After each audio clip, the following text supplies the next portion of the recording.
this video, we're going to learn how to easily and safely download the PowerSite Manager Advanced software to a PC. As usual, we'll start at the powersite.com website, and for the software download, there are actually a handful of locations on the website we can find it. If we hover over Products, the PSM-A software link is the first one in the tab.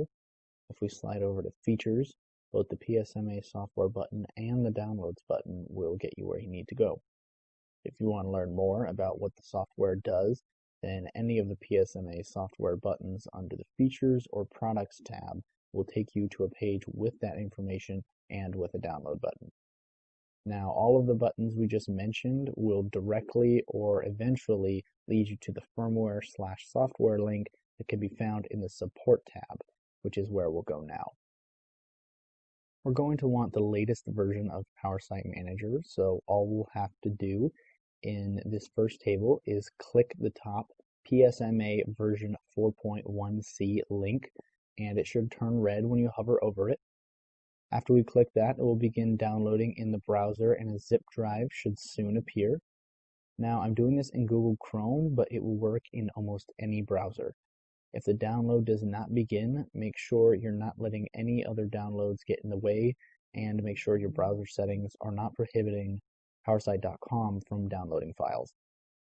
Once that's done downloading in the browser, click the zip drive and it will open up to your files. Double-click the PSM-A setup application.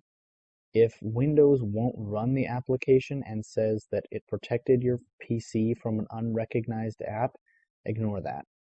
In the pop-up, click More Info and then Run Anyway.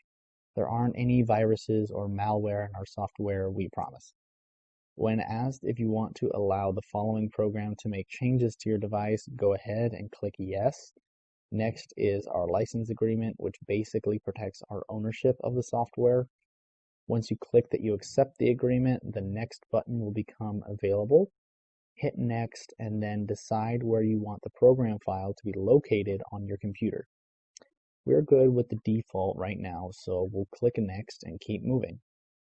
Finally, we're ready to install the program. It should only take a minute or so to download, then you're free to start using the PowerSite Manager Advanced software.